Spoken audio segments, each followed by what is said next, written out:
I never thought the street where I taught my daughter to ride her first bike would end up looking like a war zone. But the night it all came crashing down, the air felt strange, heavy, electric, like the whole block was holding its breath, waiting for the storm to break loose.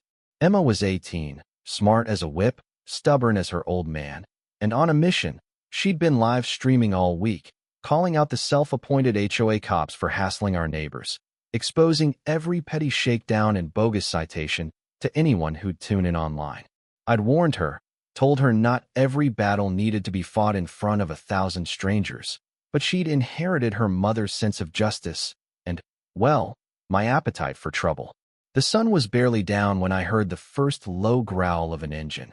Nothing like the soft hum of a Prius or a tired minivan, but the mean, guttural snarl of a big V8 coming fast. I stepped out onto the porch, something twisting in my gut, and saw those headlights swinging wild at the end of the street. Black pickup, janky red and blue flashers zip-tied to the roof. HOA enforcement slapped on the door in letters already peeling. I'd seen that truck circle before, but tonight, it wasn't just passing through, it was hunting. Emma was standing right in its path, still talking to her phone, completely unaware. I hollered her name, but the roar swallowed my voice. The truck didn't even hesitate. It jumped the curb like it wasn't there, chewed up the grass, and charged at her. Time stretched, you know, the way it does when something's about to go very wrong. She tried to jump aside but tangled herself in the old bike she was sitting on. I bolted, boots pounding down the steps, heart going wild, knowing I wouldn't make it in time. The impact was sickening. Truck bumper caught her hip, spun her sideways, and the rear tire rolled over both her legs before the driver even hit the brakes. Her scream, man, I'd heard plenty overseas, but nothing cut through me like that sound. The truck rocked back, engine revving again, ready for another pass. That's when everything they taught me in the teams came roaring back. I grabbed the Glock from the hall closet, the one I swore I'd only use for emergencies I prayed would never happen. Planted myself behind the mailbox, took a breath, and squeezed off a shot into the front left tire. Rubber exploded. The truck fishtailed, tore up Mrs. Thompson's flower bed, and stalled halfway across the lawn. Silence, except for Emma's sobs and the hiss of the dying tire. Then the passenger door slammed open, and a broad guy in a bargain bin tactical vest came out waving what looked like a sawed-off shotgun. Crooked badge, tinny, probably bought on eBay, caught the porch light as he barked at me with a bullhorn he hadn't bothered to turn off. Put the gun down. Like he was the real deal. I kept my Glock low but steady, finger off the trigger. Drop the weapon. I called back, voice flat. EMS is coming for my daughter. You so much as point that thing, you'll regret it. He hesitated, eyes darting, just long enough to break the spell. The driver stayed in the cab, shouting into a handheld radio.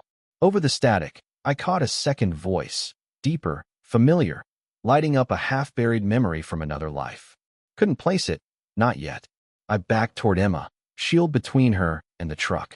Her face was chalk pale, legs twisted at angles no father should ever see. She clung to my arm, gripped like a vice, whispering she was scared. I told her, stay with me, kiddo. Paramedics are close. I got you. Sirens sliced through the night, blue and red bouncing off windows. The guy with the shotgun wilted as the first cruiser skidded to a stop. Neighbors were on their lawns, phones out, eyes wide. The war had come to our front door, and we'd barely survived the first round. But let me back up a sec, because trouble didn't drop out of the sky. 48 hours before, Lakeview looked like a postcard. Lawns green, sprinklers humming, air smelled like grass and barbecue. I caught Emma out front with her phone, college hoodie slouched over her shoulders, hair lit copper by the sunset. She was streaming again, her crusade against the HOA bullies, picking pockets and flexing fake authority. She truly believed daylight was the best disinfectant, that if people just saw what was happening, the real law would show up. I wanted to believe it too, but experience taught me that bullies don't scare easy, and sometimes the folks in charge are in no hurry. That night, a black pickup crept past the street lamp. Lights dipped like the driver was checking who was watching. Gave me the chills, like a painted backdrop was about to rip. Next morning, yellow envelope stuffed in our mailbox, no stamp, no return. Inside, a note. Reminder, sidewalk must be cleared by 8 p.m. Noncompliance will incur a fine. We hadn't left a thing on the sidewalk. At breakfast, Emma joked about it. Fishing for cash, Dad. But I'd already heard the whispers from neighbors. Fines, threats, and not a single real rule to back it up. By afternoon, I'd learned the Thompsons got 2 of those notes last week, one for a kiddie pool they never owned. That evening, Emma set up her tripod, ready to catch the pickup on video. I told her to keep it to daylight.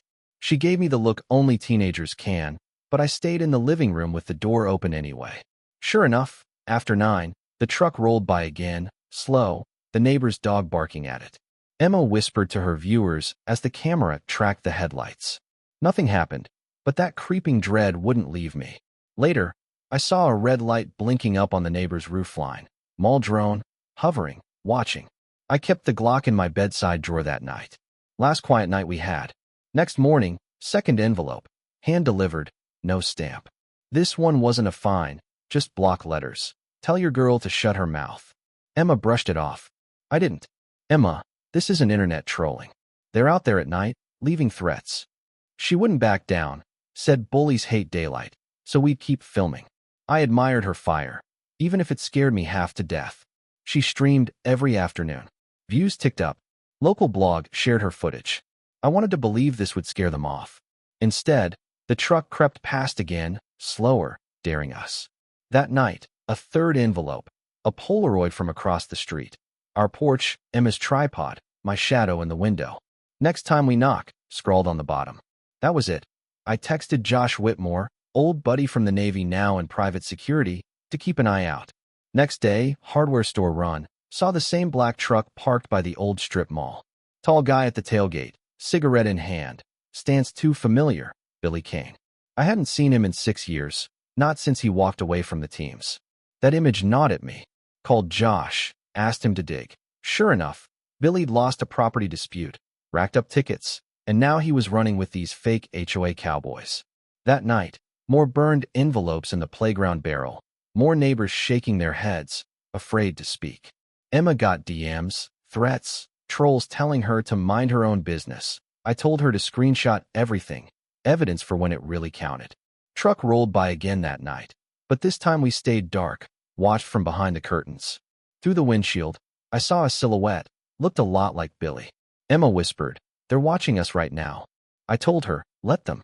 Don't give them a reason to come closer." Saturday, Emma couldn't stay put. She went live in broad daylight, dared them to show up. They did. Truck rolled slow. Passenger barked through a loud hailer about fines. Emma called him out on camera. Driver tossed another envelope, another Polaroid, more threats. The stream went viral. By evening, the whole neighborhood was buzzing, forums exploding, calls for the HOA board's head. But I knew the danger was climbing, not fading. Then came Sunday, the day the world changed. Emma set up her stream, said she'd be quick. I was in the kitchen, rinsing a mug, when the neighbor's dog barked sharp, urgent. I was already moving as the pickup roared around the corner, faster than ever. Emma tried to scramble off the bike, but the truck barreled over the curb, sent her flying. Rear tire crushed her legs, her scream tearing down the block. I lost it, grabbed my sidearm, dropped the tire with a shot, then faced down Reyes as he came out waving a shotgun. Standoff in the driveway, me with a Glock, him with a scattergun, my daughter bleeding on the concrete. Sirens closing in, neighbors watching, and somewhere in that chaos, I caught Billy's voice barking orders over the radio. "Finish it. Don't leave witnesses." He wasn't in the truck, but he was calling the shots. Cops finally arrived, cuffed the driver and Reyes. The truck was dead, the neighborhood stunned. Emma was rushed to the hospital, casts on both legs, but she was alive. I handed over my weapon for evidence, gave my statement, and made sure every bit of proof, Polaroids, burned envelopes, livestream clips, was backed up and in the hands of the watch commander. Within a day, the story hit the news. Dana Ellis, a sharp local reporter, ran with it. Suddenly, everyone saw what had been happening in the shadows. Neighbors came forward with their own stories, threats, smashed mailboxes, cash demands. The cops traced Billy's voice, and eventually, they found him. The trial drew the whole town. Emma rolled in with casts covered in signatures, head high, not a victim, but a witness. Billy tried to play it off as just enforcing order, but the jury didn't buy it. Verdict: guilty, aggravated assault, conspiracy, endangerment. 15 years for Billy, 10 for Reyes and Connor. Emma learned to walk again, slow but steady, a scar on her leg but a fire in her heart. The neighborhood changed, new board, real security, people talking to each other again. Every once in a while, I still flinch at the sound of a pickup, but peace is coming back, a little more every day. One evening, Emma and I watched the sun set over the lake, her arm hooked in mine. She asked if it was finally over. I told her healing takes time, but yeah, we're getting there. We lost a lot, but we stood our ground. We dragged the darkness out into the open and refused to back down. If you took anything from our story, if you've ever had to stand up when nobody else would, I hope you'll drop a comment, hit like, share what you think about right and wrong, about justice and the lines we draw for our communities. Silence is dangerous, but a single voice can make all the difference. You know what I mean?